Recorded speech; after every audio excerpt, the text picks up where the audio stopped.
3 বছর আগেও বা 2 বছর আগেও মন্দিরের বাইরে ঠিক আমরা আমাদের পেছনে যে আপনার অশ্বত্থ গাছটা আছে এর তলায় একটা নাট মন্দির ছিল। যে আর নাট মন্দিরটা আমরা এখন দেখতে পাই না, এর কারণটা কি? মায়ের বিগ্রহের ওপরে উঠে, মানে যেহেতু অনেক উঁচু ছিল সেহেতু হাত পাবে না চড়ে, তখন চোরেরা করেছিল কি, মায়ের যে হাতগুলো আছে, হ্যাঁ, নিচের যে দুটি হাত আছেন সেই হাতের ওপরে উঠেছিল। একটা ব্যানারে শ্রী শ্রী ওঙ্কারনাথ দেবের ছবিও আছে। ওঙ্কারনাথ দেব যিনি আর কি, তা উনি কি এখানে আসতেন কোনো সময়? অবশ্যই আসতেন। আচ্ছা আচ্ছা, এই মন্দিরে একটা উৎসবের দিনে একটি ঘটনা ঘটে। একটি বাচ্চা ছেলে এই পাশে যে পুকুরটা আছে পুকুরটার মধ্যে সে ডুবে যায়। সেই ঘটনাটা কি হয়েছিল? 3 বছর ধরে এই মাকে খুঁজছেন, কিন্তু খুঁজে পাচ্ছেন না। উনি যেখানেই কালীবাড়ি খবর পান সেখানেই চলে যান। কেন খুঁজছেন? উনি স্বপ্নেই নাকে দেখতে পাচ্ছে। একটি বাচ্চা, সে 13 বছর কোনো কথা বলে না, 13 বছর সে কোনো কথা বলে না, বোবা, হ্যাঁ উ করে ইশারায় কথা বলে। নমস্কার, বাস ভাইবে আপনাদের স্বাগত। আপনাদের সাথে আমি রতন। আজকে আরও একবার আমরা চলে এসেছি ত্রিবেণীর ডাকাতকালী মন্দিরে। এই ডাকাতকালী মন্দিরের আরও কিছু আশ্চর্য ঘটনা আজকে আমরা শুনবো এই মন্দিরের পরিচালন কমিটির সদস্য শ্রী কার্তিক ভৌমিক মহাশয়ের মুখ থেকে।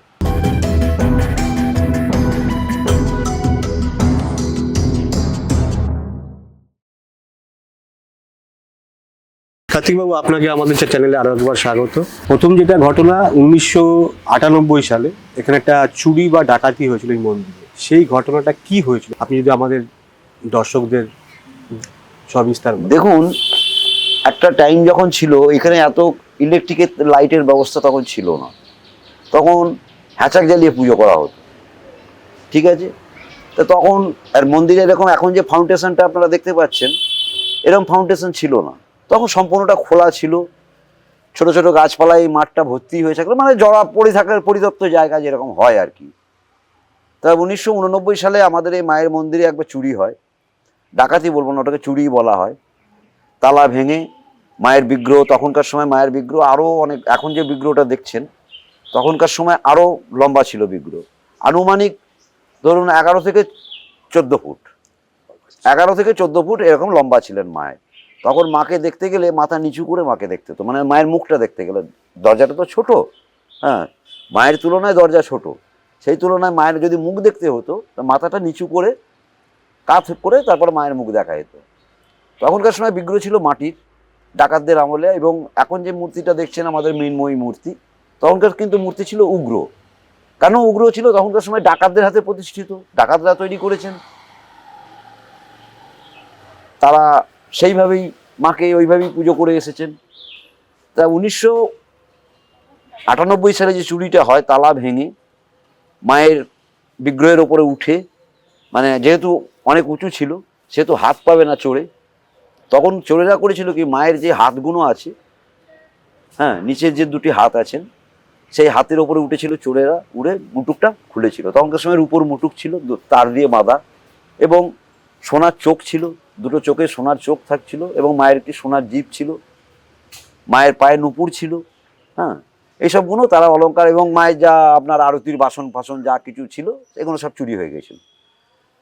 তা তখনকার সময় এবার চোরেদের মধ্যে একটা ধারণা ছিল যে তখনকার দিনে প্রাচীন তো, হয়তো শিব ঠাকুরের পেটের ভেতরে কিছু থাকতে পারে। ডাকাতদের আমলের ব্যাপার, তখন তো মাটির তলাতেই লোকে গুপ্তধন লুকিয়ে রাখতো। তা সেই সময় চোরেদের ধারণা হয়েছিল যে হয়তো এই ঠাকুরের পেটের ভেতরে কিছু আছে, শিব ঠাকুরের পেটটাকে ফাটিয়েছিল। পেয়েছিল কি না পেয়েছিল সেটা আমরা কিছু বলতে পারি, কারণ আমরা তো শিব ঠাকুরের পেট ফাটিয়ে দেখিনি যে কী ছিল। আমরা যখন এসে দরজা খুললে এলাম, দেখছি দরজা খোলা, মায়ের বিগ্রহ এরকম ভাঙাচোরা অবস্থায় পড়ে আছে, মুটুকটা টেনে খুলেছে, চুলগুলো একদম খুলে পড়ে গেছে, মানে আত পড়ার মতো হয়ে গেছে, মানে বিচ্ছিরি ব্যাপার দেখতে হয়ে গেছে। তখন আমাদের যিনি মহারাজ আছেন, ত্রিদণ্ডী স্বামী পরমঙ্কুর রামানুজ চিন্তাহরণ মহারাজ, উনি তখন আমাদেরকে বিধান দিলেন যে এই বিগ্রহ, ভাঙা বিগ্রহে আর পুজো করা যাবে না। আচ্ছা, আপনি বললেন যে বটুকটা রূপোর ছিল, সেই জিনিসগুলো কি ওরা নিয়ে যেতে পেরেছিল? হ্যাঁ, নিয়ে চলে গেছে, হ্যাঁ নিয়ে চলে গেছে সরি। এইবার সেই মহারাজ আমাদের যিনি গুরুদেব আছেন, নাম আপনাকে বললাম, চিন্তাহরণ মহারাজ। চিন্তাহরণ মহারাজ তখন আমাদের বিধান দিলেন যে এই বিগ্রহ অসুচ হয়ে গেছে, এটা ভেঙে গেছে, এবং তখনকার সময় আরও প্রাচীন মূর্তি তো ওটা, ধরুন আজ থেকে আমাদের এই মন্দিরে মানে যে বিগ্রহটা আছে আনুমানিক 400 450 বছর কি 500 বছরের আমার। মানে রঘু ডাকাতের গল্প তো আজকের গল্প নয়। না, একদমই না। হ্যাঁ, তখনকার সময় ব্রিটিশ শাসন ছিল। তা সেই মূর্তিকে এই আমাদের এই যে পুকুরটা দেখছেন, এই পুকুর থেকে দমকল দিয়ে জল লাগিয়ে সেই মূর্তিকে ধুয়ে ফেলা হলো। দিয়ে ওই যে কাঠামোটা আছে, ওই কাঠামোটা যেহেতু বড় ছিল, সেই কাঠামোটাকে কেটে ছোট করা হলো। করে এখন আমাদের যে মূর্তিটা করা আছে, এটা হচ্ছে আপনার কংক্রিট মূর্তি। আচ্ছা। এটা কিন্তু মাটির নয়। এটা সম্পূর্ণভাবে বেয়ার করেছিলেন, মানে খরচা করেছিলেন আমাদের ত্রিদণ্ডী স্বামী রামানুজ চিন্তাহরণ মহারাজ। উনি এই বিগ্রহটা এখানে দিয়ে গেছেন, সেই থেকে এখানে এইভাবেই পূজিত হচ্ছে। 3 বছর আগেও বা 2 বছর আগেও মন্দিরের বাইরে ঠিক আপনার আমাদের পেছনে যে আপনার অশ্বত্থ গাছটা আছে, এর তলায় একটা নাট মন্দির ছিল। যে আর নাট মন্দিরটা আমরা এখন দেখতে পাই না, এর কারণটা কি? দেখুন, তখনকার সময়ে আপনি এটা নাথ মন্দির যখন দেখেছেন, তখনকার সময় দেখেছিলেন যে পুরো সেটটা ছিল অ্যাডভেস্টারের। এই সেটটি অ্যাডভেস্টারে জরাজীর্ণ অবস্থায় পড়েছিল, মানে ধ্বংসস্তূপের মতো। তা তখনকার সময়ে কোনো ট্রাস্টি ফাস্টি ছিল না, এখন আমাদের ট্রাস্ট হয়েছে। আমরা ট্রাস্ট থেকে সিদ্ধান্ত নিয়েছি যে সম্পূর্ণ যে কোনো জরাজীর্ণ অবস্থায় যে সমস্ত গুলো পড়ে আছে, এগুলোকে সব আমরা ভেঙে ফেলে দিয়েছি, দিয়ে নতুন করে আমরা এই কনস্ট্রাকশন করেছি। এবং এই নতুন করে এই যে ঢালাইটা করতে যে সেই সময় নাথ মন্দিরটা ভাঙা যায়, তা নাথ মন্দির আমরা পাশেও করছি, দেখতে পাচ্ছেন পাশেই বট গাছের পাশে দেখুন একটা আমরা 4 কোণার মতো একটা জায়গা রেখেছি, ওখানটায় আপনার নাথ মন্দির ওখানটাই হবে।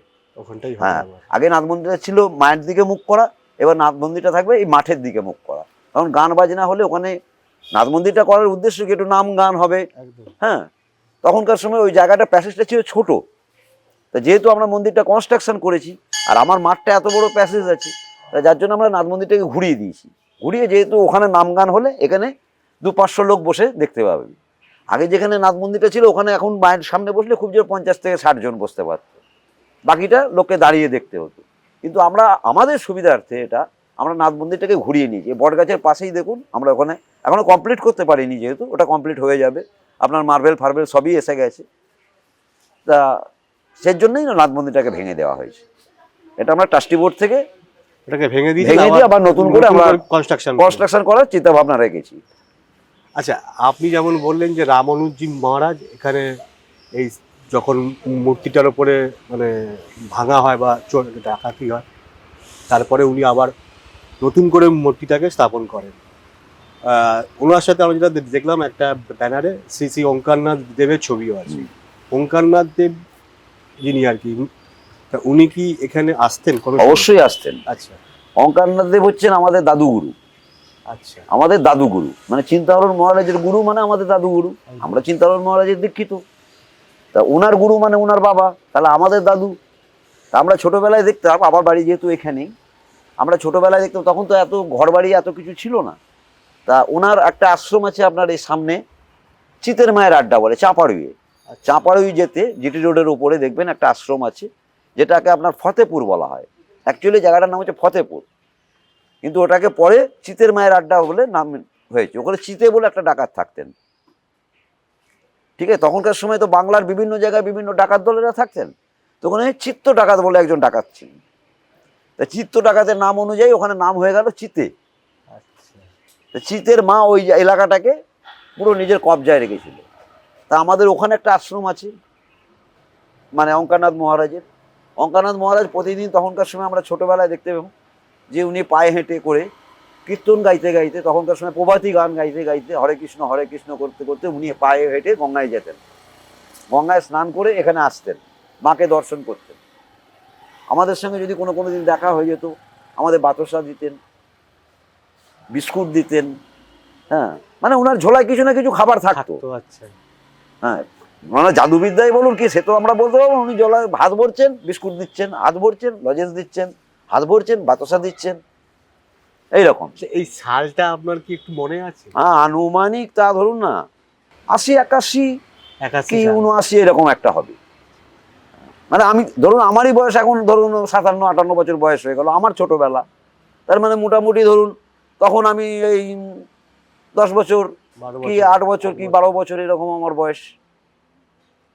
তো সেই হিসেবে আমরা আসতাম, দাদুর যখন কীর্তন গাইতে গাইতে আসতাম, আমরা ওই লোভে পড়ে আসতাম দাদুর সঙ্গে দেখা করবো। তখন তো আমরা বুঝতে পারিনি যে ইনি একজন মহাপুরুষ। তখন দাদু দাদু বলে আমরা ডাকাডাকি করতাম, এবং উনি খুব ভালোবাসতেন, সমস্ত বাচ্চাদের ভালোবাসতেন। হ্যাঁ, মাথায় হাত দিতেন, এই ভালোভাবে থাকবি, নোংরা ঘাঁটবি না, পড়াশোনা করবি, মানুষ হতে হবে, যেটা বড়রা যেটা বলে থাকেন সেরকমভাবে আমাদের বলতেন। আচ্ছা, এই মন্দিরে একটা উৎসবের দিনে একটি ঘটনা ঘটে। একটি বাচ্চা ছেলে এই পাশে যে পুকুরটা আছে, পুকুরটার মধ্যে সে ডুবে যায়। সেই ঘটনাটা কি হয়েছিল? দেখুন, ঘটনাটা হচ্ছে সেদিন ছিল কৌশিকী অমাবস্যা। আচ্ছা। এটা হচ্ছে আপনার এখন 25 চলছে, তো হ্যাঁ। 22-23 এরকম হবে, আমার ঠিক খেয়াল পড়ছে না। তা এখানে প্রতি অমাবস্যায় বলুন বা বিভিন্ন বিভিন্ন কিছু বিপত্তারিণী বলুন বা আপনার মঙ্গলচণ্ডী পুজো বলুন, এইসব ক্ষেত্রে এই মন্দিরে প্রচুর ভিড় হয়। তা সেই দিনটা ছিল কৌশিকী অমাবস্যা। তা এক ভদ্রলোক ভদ্রমহিলা তার বাচ্চাকে নিয়ে এসেছিলেন এখানে মায়ের কাছে পুজো দিতে। তা এখানে পুজো দিতে গেলে আপনাকে লাইন দিয়ে পুজো দিতে হয়। তা ভিড় হয়েছে, লাইন পড়েছে, বাচ্চার বাবাও বসে আছেন ওই চাতালে। আপনি যে বলছিলেন যে চাতালের কথা, নাথ মন্দিরের কথাটা, নাথ মন্দিরে বাচ্চার বাবা বসে আছে। তা বাচ্চা দুরন্ত কি শান্ত সেটা তো যার বাচ্চা সেই বলতে পারবে। তা তাকেই তো সেইভাবে রাখা উচিত। তা যাই হোক, উনি অন্যমনস্ক হয়েই হোক বা যে কোনো কারণবশতই হোক একটু অন্যমনস্ক হয়ে গেছিলেন বাচ্চাটার বাবা। বাচ্চাটা খেলতে খেলতে কোন সময় পুকুরের জলে পড়ে যায়, কেউ কিন্তু আমরা জানি না। ঠাকুরমশাই ভেতরে রান্না মানে পুজো করছেন, ভোগের ঘরে আমরা জোগাড় দিচ্ছি। আমাদের ওই দিনকে মানে অবশ্যই ভোগ হয় শনিবার মঙ্গলবার। হ্যাঁ, এবং আরও ধরুন বিশেষ বিশেষ কিছু দিনে ধরুন আপনি বললেন আমার বাচ্চাটার একটু অন্নপ্রাশন করে দিতে হবে, সেক্ষেত্রে ভোগ হয়। ধরুন এখানে পৈতে হয়, হ্যাঁ, সে পৈতের ক্ষেত্রে এখানে মাকে ভোগ দিয়ে সে পৈতে করা হয়। মানুষের যা যেরকম চিন্তা ভাবনা। তা সেই দিনটা কৌশিকী অমাবস্যার দিন প্রচুর ভিড় হয়েছিল। একটি বাচ্চা কখন জলে ডুবে গেছে আমরা কেউই খেয়াল করিনি। তা পুকুরের পাড়ি দেখবেন একটি মনসা বেরিয়ে আছে, মনসা গাছ আছে। তা এক ভদ্রমহিলা, মানে অন্য ভদ্রমহিলা, মাকে পুজো দিয়ে মনসা গাছের ওখানে অনেকে দেন ধূপ মোমবাতি জ্বালাতে যায়। ধূপ মোমবাতি জ্বালাতে যায় যে উনি লক্ষ্য করেন যে পুকুরে একটি বাচ্চা ছেলে ভাসছে। তখন উনি বিরাট আর্তনাদ করেছে, মানে চিৎকার করে, একটা মানে বিকট একটা উনি করে ফেলেছিলেন, মানে চিল্লে ফেলেছিলেন আতঙ্কে। আচ্ছা, আতঙ্কে চিল্লে ফেলেছিলেন। একটা বাচ্চা মানুষ যদি এরকম ভাবে থাকে, ভেসে থাকে, হ্যাঁ। তা সঙ্গে সঙ্গে আমরা ওনার আর্তনাদ শুনে আমরা ছুটে গেলাম, ছুটে গিয়ে দেখছি হ্যাঁ এরকম বাচ্চা একটা উপুর হয়ে পড়ে আছে। ঠিক আছে, সঙ্গে সঙ্গে ঠাকুরমশাইও ছুটলেন, আমিও ছুটলাম, আরও 2-1 জন ছুটলেন, তাড়াতাড়ি বাচ্চাটাকে তুলে আনা হলো। এবার জলে ডুবে গেলে দেখুন প্রাথমিক যেটা ট্রিটমেন্ট করতে হয়, ঠ্যাং দুটো উঁচু করে মাথাটা নিচু করে ঝাঁকুনি মাকুনি দিয়ে চেষ্টা করলাম। চেষ্টা করবার পর এরকম 2-3 বার করলাম। ঠাকুরমশাই এরকম হাতটা ঠ্যাং দুটো ধরে ঝাঁকুনি দিয়ে খালি বললো, মা তুই এই কী করলি, ধরে এর মধ্যে ছুঁড়ে ফেলে দিলেন। মানে আমার গায়ের লোম কাটা হয়ে যাচ্ছে। যারা যারা দেখেছে, শুধু আমি না, এখানে সেদিনকে অন্তত আনুমানিক 1000-1500 লোক ছিল, সবাই দেখেছে, সবাই কান্নাকাটি শুরু করে দিয়েছে, সবাই কাঁদছে, সবাই মায়ের মন। একটা বাচ্চার মানে এরকমভাবে ক্ষতি হয়ে যাবে, সে যারই বাচ্চা হোক, আর সব মায়েরা কাঁদতে শুরু করে দিয়েছে। কি বলবো দাদা, মায়ের অলৌকিক কৃপায় আমরা দেখলাম দম দেওয়া পুতুলের মতো বাচ্চাটি ত্রাণ করে উঠে পড়লো, উঠে মাঠে, এই যে মাঠটা দেখছেন এই মাঠে ছুটছে। এগুলো মায়ের অলৌকিক ছাড়া কি বলবো, সবটাই আশ্চর্য, সবটাই অলৌকিক। এরকম আরও আছে। ধরুন বিভিন্ন জায়গা থেকে মানুষ আসে, দূর দূরান্ত থেকে। যেরকম দুর্গাপুর থেকে এক ভদ্রমহিলা এসেছিলেন, উনি 3 বছর ধরে এই মাকে খুঁজছেন। আচ্ছা, উনি 3 বছর ধরে এই মাকে খুঁজছেন, কিন্তু খুঁজে পাচ্ছেন না। উনি যেখানেই কালীবাড়ি খবর পান সেখানেই চলে যান। কেন খুঁজছেন? উনি স্বপ্নেই নাকে দেখতে পাচ্ছে, এই জায়গাটাকে দেখতে পাচ্ছে, কিন্তু এই জায়গাটাকে মেলাতে পারছে না। তা উনি কোনো এক কারণে ত্রিবেণী গঙ্গা এসছেন স্নান করতে। উনি দেখছেন আমি মনেন্দ্রে গেছি, পুজো দিচ্ছি, পাঁঠা বলি হচ্ছে, স্বপ্নে উনি দেখছেন পাঁঠা বলি হচ্ছে। উনি পাঁঠা বলি মা দিয়ে মাকে পুজো দিচ্ছেন, মানে পাঁঠা দিয়ে মাকে পুজো দিচ্ছেন। এটা উনি 3 বছর ধরে এই একই জিনিস দেখে যাচ্ছেন, কন্টিনিউয়াস। আর যে মন্দিরে যাচ্ছে সেখানেই দেখছে ফলস, যেখানেই যাচ্ছে মিলছে না। এই মন্দিরের সঙ্গে তার সব স্বপ্ন মিলছে, সে যে স্বপ্নটা দেখতে, সে স্বপ্নটা মিলছে না। তা ত্রিবেণী গঙ্গাতে উনি এসেছেন গঙ্গা স্নানে। নাম শুনেছেন ত্রিবেণী পবিত্র স্থান, একদম মুক্তবেণী ত্রিবেণী। ত্রিবেণী গঙ্গায় যখন উনি স্নান করে ফিরে যখন এই মন্দিরে এসছেন, তখন উনি এখানে বসে হাউ হাউ করে কাঁদছেন। উনি ধরুন এখানে আমাদের এখানে এসেছিলেন এই 9:40 কি 10টা এরকম হবে সকাল। সকাল, স্নান প্রাণ সেরে এখানে আসছেন। এবং দেখবেন দূর দূরান্ত থেকে, গ্রাম থেকে অনেকে গঙ্গা স্নানে আসেন, গঙ্গায় স্নান করে এসে এখানে বসে একটু টিফিন করে, মুড়ি, একটু ওই ত্রিবেণী থেকে একটু চপ নিয়ে এলো, কি একটু জিলিপি ফিলিপি হ্যান ত্যান এখানে টিফিন করে। তা উনিও সেরকমই ভেবে সঙ্গে পোটলায় করে মুড়ি ফুড়ি নিয়ে এসে যখন উনি নিচে নেমে গেছেন, উনি মুড়ি খাওয়া তখন ওনার মাথায় উঠে গেছে। উনি যখন এই সমস্ত জিনিসগুলো মিলাচ্ছে আর হাউ হাউ করে কাঁদছে। তা আমরা প্রশ্ন করলাম, ওনার সঙ্গে আরেকজন এসেছিলেন, আরেকজন ভদ্রমহিলা, যে আপনার কি হয়েছে, যেটা আমাদের কর্তব্য।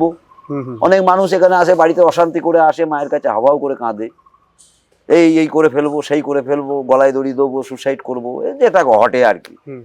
তখন আমরা তাকে বোঝাই। তা আমরা সেরকমভাবেই ভেবেছি হয়তো কিছু ঘটেছে। তখন উনি আমাদেরকে বলছেন, ঠাকুরমশাইকে বলছেন, বাবা আমি 3 বছর ধরে এই মন্দিরটাকে খুঁজছি, কিন্তু মন্দিরটা আমি খুঁজে পাচ্ছি, আজকে আমি খুঁজে পেয়েছি। তা আমি যেটা দেখেছি, আমি সেটা ঠাকুরমশাইকে বিবরণটা বললো। ঠাকুরমশাই বললো, ঠিক আছে, তাহলে আপনি মাকে এক সময় এসে পুজো দিয়ে দেবেন। আপনি যে বলছেন পাঁঠা দিয়ে পুজো দিতে হবে, তা পাঁঠা যদি এখন না পাই, আপনার কাছে টাকা পয়সা আছে? ওনার কাছে টাকা আছে।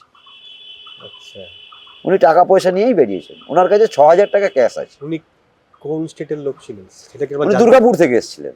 আসানসোল দুর্গাপুর। আচ্ছা আচ্ছা, উনি দুর্গাপুর থেকে এসেছেন। তা বললো, বাবা আমার কাছে 1,600 মতো টাকা আছে।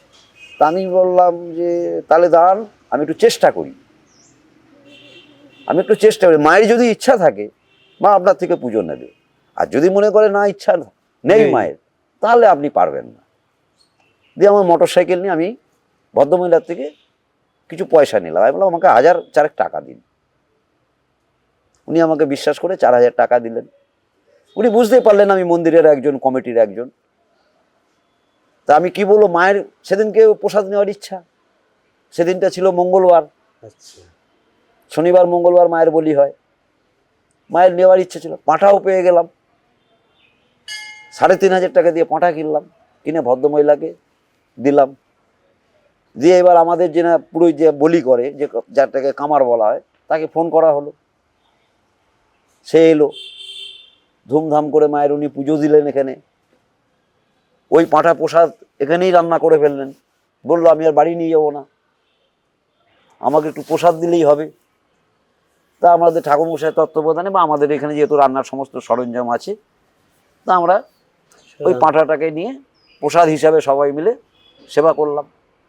তা মায়ের একটা ইচ্ছা ছিল, একদম, তাই ওনার থেকে নিয়েছে, নাহলে ওই টাইমের মধ্যে কোথা থেকে জোগাড় হবে? হ্যাঁ সেটাই। এরকম আরও অনেক ব্যাপার আছে।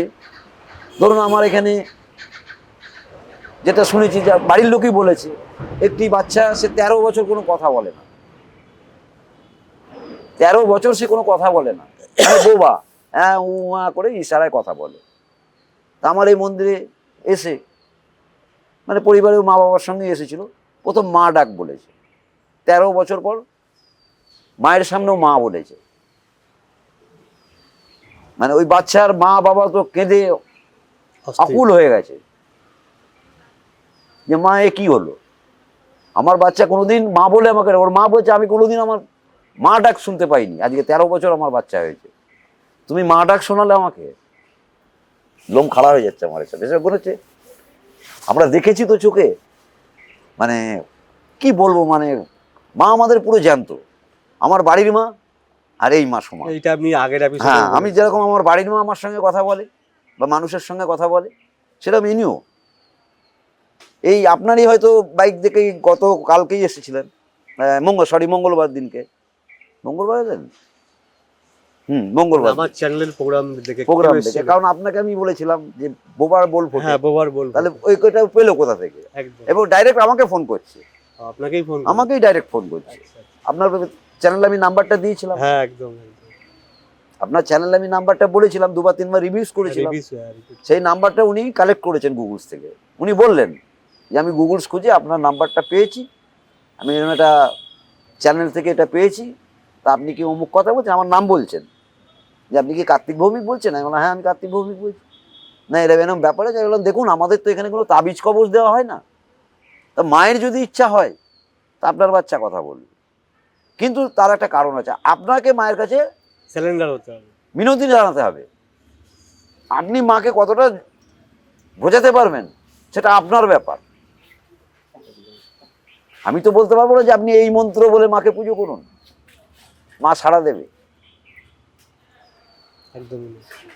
তা উনি এসেছিলেন, 4 চাকা নিয়ে এলেন এবং আমার সঙ্গে লোকেশন জিজ্ঞাসা করতে করতেই উনি এলেন।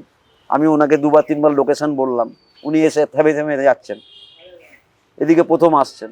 আমাকে বললেন যে এই ব্যাপার, আমার বাচ্চা, ওটা ওর বয়স হচ্ছে আপনার 7.5 বছর, বাচ্চাটা যেটা নিয়ে এসেছে। দেখলাম, আমরাও বললাম ওকে যে মা বল, করছে, হ্যালো এই করতে করতে ওকে খালি বলবেন মা বলতে। ওর সামনে একটা কথাই বলবো, ওর সঙ্গে যখনই কথা বলবেন আগে বলবেন জয় মা, জয় মা বলে, মানে আওয়াজটা এরম দেবেন যেন নাভি থেকে উঠে আসে আওয়াজটা, যেন ওর ইচ্ছা হয়, মানে ভেতর থেকে আসতে হবে, শুধু জয় মা বললে হবে না। মানে আপনাকেও যখন বলবেন ওর সামনে জয় মা বলে মানে একদম ভেতর থেকে তুলতে হবে আওয়াজটাকে, তবে দেখবেন ও চেষ্টা করবে যে এইভাবে আমাকে বলতে হবে। তো দেখা যাক মায়ের যদি ইচ্ছা থাকে সে সেটাও জানা যাবে, সেটাও রেজাল্ট হবে, তবে না আমরা জানতে পারবো। একদম মায়ের ইচ্ছা সেটা অবশ্যই। মায়ের এখানে বিরাট অলৌকিক ব্যাপার আছে, বুঝলেন। আমাদের মা রাত্রিবেলা বেরোন, এটা আমরা প্রত্যক্ষ বা পরোক্ষ। আরেকটা ঘটনা আমার একটু শোনা, আপনাদের যেটা আপনি একটা ঘটনা বলেছিলেন সেটা আপনার সাথে ঘটা, আরেকটা এরকম কিছু ঘটনা আমার শোনা যে আপনাদের যখন এখানে টিনের চাল ছিল, তো কেউ একজন এখানে শুয়েছিল, এটা আমি জানি না কে, তো ওই টিনের চালে এমন এমন জিনিস পড়তো যেটা আপনার মাটিতে গড়িয়ে আসতো। হ্যাঁ, সেই ঘটনাটা কি ছিল? সেগুলো বিভিন্ন, ধরুন ইট বলুন বা গাছের পাতা তো টুকটাক পড়তেই থাকে, ফল টল রয়েছে, বট ফল ফট ফল, এইগুলো পড়তো। এবং আমাদের মা দেখুন, এখন এই আমরা ছোটবেলাতে দেখতাম, বিশেষ করে শনিবার মঙ্গলবার অমাবস্যা আমরা ধুনোর গন্ধ পেতাম, ঠিক আছে, নুপুরের আওয়াজ পেতাম, কিন্তু এখন সেগুলো আগে ছিল, কারণ কি তখন এত লোকালয় ছিল না, এত চতুর্দিকে আলো ছিল না, কিন্তু সেগুলো এখন আর দেখা যায় না, বা সেই ধুনোর গন্ধও এখন আর পাওয়া যায় না। আগে আমরা উপলব্ধি করতাম, পুকুরে মনে হচ্ছে যেন জল নড়ছে, হ্যাঁ, বড় বড় মাছ লাফাচ্ছে, এরকম মনে হতো, মানে জলে আওয়াজ হচ্ছে, এগুলো আগে হতো। তা আপনি যেটা বলছেন যে মা আমাদের, এই যে আপনাকে বললাম আমি যে মা আমাদের রাত্রেবেলা স্নানে বেরোন, যার জন্য আমাদের এই পুকুরের ঘাটটা রাত্রেবেলা খোলা থাকে, সব গেট কিন্তু বন্ধ থাকে, পুকুরের ঘাটটা খোলা থাকে। আমাদের ধারণা যে মা রাত্রে স্নানে যান, এটা আমাদের ধারণা, যার জন্য আমরা পুকুরটা গেটটা আমরা রাত্রে খুলে রাখি। সেই স্নানের ঘটনা আপনি আমাদের আগের এপিসোডে একটা বলেছেন। কার্তিক বাবু অনেক আসবেন, সবাইকে স্বাগতম জানাচ্ছি, আসবেন। লোকেশনটা আপনাদেরকে বলে দিই, লোকেশনটা বলিনি আজকে, যেহেতু লোকেশনটা বলে দিন আরেকবার। হ্যাঁ, আপনারা যদি হাওড়া থেকে আসেন, হাওড়া মেল লাইন লোকাল ধরবেন, Howrah Bardhaman mail line local ধরবেন, কিংবা হাওড়া থেকে যদি আপনারা আসেন, হাওড়া থেকে কাটোয়া লোকাল ধরে আপনি ত্রিবেণীতে নামবেন, আর বর্ধমান মেল লাইন ধরে এলে মগরা নামবেন, মগরায় নেবে বা ত্রিবেণীতে নেবে, যে কোনো টোটো অটোকে বলবেন আমরা ডাকাত কালীবাড়ি যাব, তো যে কোনো টোটো অটো আপনাকে এখানে নিয়ে চলে আসবে। আমাদের এখানে মন্দির খোলা হয় সকাল 9টা থেকে দুপুর 1টা অবধি। দুপুর 1টার সময় মাকে ভোগ দেওয়া হয়, তারপরে কোনো ভক্তরা আর পুজো নেওয়া হয় না, কারণ মাকে বিশ্রাম দেওয়া হয়। আমরা যেরকম খাওয়া দাওয়ার পর বিশ্রাম নিই, তা আমি যে প্রথমেই বললাম যে আমার মা আর এই মা সমান, এরকম আমরা মনে করি আমার মায়ের যেরকম খেয়ে দিয়ে বিশ্রামের প্রয়োজন আছে, এই মায়েরও খেয়ে দিয়ে বিশ্রামের প্রয়োজন আছে। এখন উনি বিশ্রামে আছেন, আবার আমরা সন্ধ্যাবেলা এই শীতকাল, যেহেতু গরমকালে আমরা 6টায় মন্দির খুলি বিকেলে, এখন শীতকাল, এখন 5টায় মন্দির খুলবো। রাত্রি 9টার সময় প্রত্যহ আরতি হয়, আরতির পর প্রসাদ বিতরণ করে সন্ধ্যার যে শীতল প্রসাদ, আমাদের লুচি বলুন, মিষ্টি বলুন, রাত্রেবেলা আমাদের অন্নভোগ হয় না। খালি কালী পুজোর রাত্রে অন্নভোগ হয়, তাও রাত্রেবেলা অন্নভোগ কাউকে দেওয়া হয় না, সকালবেলা দেওয়া হয়। তো সন্ধ্যাবেলা ওই রাত্রেবেলা 9টার সময় আরতির পর আমাদের মন্দির বন্ধ হয়ে যায়। আচ্ছা, আজকে আমরা এসে আপনাদের মন্দিরে ভোগ প্রসাদ খেলাম, এটা এটা সুন্দর। হ্যাঁ, এটা মায়ের ইচ্ছা ছিল, একদম, এটা একদম এটা মায়ের ইচ্ছা ছিল, আমার তো ইচ্ছা না। আমি এটা তো একদম- কালকেও আমাকে ফোন করেছিলেন, আমি আপনাকে বলেছিলাম যে মায়ের ভোগ হবে, একদমই না, বলতে পারিনি, না কারণ কি কাল অবধি মা আমাকে জানায়নি। না, আজকে সকালবেলা বললো আমি আজকে ভালো মন্দ খাবো রে বেটা। একদম ঠিক আছে, না। আমারও মনে হলো আপনাকে ঘটনাটা একটুখানি ফোন হয়েছিল করে বলে কি, দিই। একটু আপনাকে তাহলে আমি বলে দিই। আমার মানে ক্যামেরার পেছনে যিনি আছেন, আমার স্ত্রী আর কি, ও আমাকে একদিন বলেছে যে আমি ওখানে একদিন যাব, ওই মন্দিরের একদিন ভোগ খাবো আমি। তো আমি বললাম দেখো, ভোগ খেতে কিন্তু অনেক বেলা হয়ে যায়, তুমি কিন্তু, আমাদের সময় হবে না, এটা বলে আমি থেমে গেছি। তারপর তো আপনাকে ফোন করেছিলাম, তা আপনি বললেন একটু কাজে ব্যস্ত আছি, এই সপ্তাহে হবে না। তা আমি ছিলাম ওই দিনকে, যেদিনকে আপনার সাথে আমার ফোনে কথা হচ্ছিল, ওই দিনকে আমি ছিলাম হচ্ছে ধানবাদে, একটা মানে কোনো একটা অনুষ্ঠানে আর কি। তো হঠাৎ করে আপনার কথা আমার খেয়াল এসছে যে দেখি তো কার্তিকবাবু এই সপ্তাহে খালি আছে নাকি, একদম অন গড, মানে মন্দিরে বসে, আমি কোনো একটাও ইয়ে না আর কি, কোনো বানিয়ে বলছি না। তো আপনাকে ফোন করলাম, আপনি মনে হয় ঘুমাচ্ছিলেন আই থিঙ্ক। তা আপনি বললেন হ্যাঁ আসুন। তারপরে আপনাকে আমি হোয়াটসঅ্যাপ করলাম যে আমরা বৃহস্পতিবারে আসছি। ভোগ খাবার কোনো আমার কথাই ওই নয়। যে প্রথমে বললাম ভোগটা আপনার কপালে ছিল, একদম ভোগটা আপনার কপালে। এর আগের দিনও তো আপনি এসেছিলেন, আপনি পেয়েছিলেন। না, হ্যাঁ, তাহলে কপালটা কার ভালো, আপনার না ম্যাডামের? এইটা এখন উনি জানেন। এই প্রশ্নের উত্তর আমাকে দেন। তাহলে কপালটা এখানে কার? আপনি এর আগের দিনও এসেছেন, প্রসাদ পান, ওখানে বসে আমার সঙ্গে কথা বলে সাক্ষাৎ নিয়ে আপনি চলে গেলেন। চলে গেলেন। আর আজকে মা কি করলো, আপনার ফ্যামিলিকে নিয়ে এলো, এখানে বসালো, পেট ভরে খাওয়ালো। আপনি ভাবলেন আমি একটু তাড়াতাড়ি চলে যাব, আমাকেও মা কাজের মধ্যে ফাঁসিয়ে দিল, আপনার লেট হয়ে গেল। তার দোষটা কি আমার? একদমই না। দোষটা তো আমার তো নয়। একটা ভোগের জায়গায় কিন্তু আমি দুটো ভোগ খেয়েছি। সেটাও মায়ের ইচ্ছা, সেটাও মায়ের ইচ্ছা। আপনি তো বললেন আমাকে একটা ভোগ দেবেন, আমার পার্সেল দেবেন, আমি বাড়িতে নিয়ে যাবো, একথা সকালে আমাকে বললেন। একদম, আমি একদম। বললাম ঠিক আছে, পার্সেল আপনাকে আমি করে দেবো। অনেকে পার্সেলও নিয়ে যায়, নিয়ে যায়, হ্যাঁ। যারা দূর দূরান্ত মানুষ পার্সেল নিয়ে যায়, একটা প্রসাদ নেয়, বাড়ির সবাই মিলে একটু ভাগ করে খেয়ে নেয়। তা আপনি কিন্তু আমার সঙ্গে সেইভাবেই বললেন। সেইভাবেই বলেছিল। তাহলে আমি কি জানতাম যে আপনি ম্যাডামকে নিয়ে আসবেন? জানতাম না।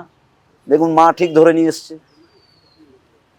এটাই হচ্ছে মায়ের খেলা, এটাই হচ্ছে মায়ের এই খেলা। ভোগ প্রসাদটা কিবার এখন আপনাদের হচ্ছে? এখন শুনুন, এখন ভোগ প্রসাদ আগে আমাদের প্রতিদিনই হতো। কারণ কি দেখুন, একটা মায়ের ভোগ প্রসাদ করতে গেলে আপনাকে বলি মিনিমাম 2 থেকে 2,500 টাকা খরচা আছে। আচ্ছা, 2 থেকে 2,500। এবার প্রতিদিন যদি লোক না হয়, আমার মানে ভক্ত যদি না হয়, যদি না হয়। এবার আমি যে এই টাকাটা খরচা করি ডেলি, আমার পক্ষে মানে মন্দির কমিটির পক্ষে খরচা করা সম্ভব নয়। তাহলে ডেলি যদি 2,000 টাকা করে আমার না খরচা হয়, তাহলে 30 দিনে 60,000 টাকা খরচা হয়ে যাচ্ছে। যার জন্য আমরা চিন্তা ভাবনা করলাম, ট্রাস্টি পক্ষ থেকে বসে সিদ্ধান্ত করলাম যে সপ্তাহে 2 দিন ভোগ করা হবে। কোন 2 দিন? না, শনিবার, মঙ্গলবার আর অমাবস্যা। সে অমাবস্যা যে কোনো বারে পড়তে পারে, ঠিক আছে? আজকে আপনি ভোগটা পেলেন। আমাদের এই মন্দিরে অন্নপ্রাশন, ওই প্রথমেই বললাম আপনাকে, অন্নপ্রাশন, আজকে একটা অন্নপ্রাশন হলো, মানে অন্নপ্রাশনের উপলক্ষে আপনারা ভোগটা পেয়ে গেলেন। একটা বাচ্চা তার মুখে প্রথম অন্ন নেবে, সেই অন্নের প্রসাদটা কিন্তু মা আপনাদের খাওয়ালো, যে তোরা খা। তা ওই জন্যই বলছি যে কপালটা তাহলে কিন্তু আপনার নয়, ওনার ভালো। ওনার কপাল, ম্যাডামের কপাল, এটা মানতে হবে, অস্বীকার করা যাবে না এটা। ঠিক আছে কার্তিক বাবু, আচ্ছা, নমস্কার। ধন্যবাদ। আসবেন একদম। সবাই, মায়ের মন্দিরে আসবেন।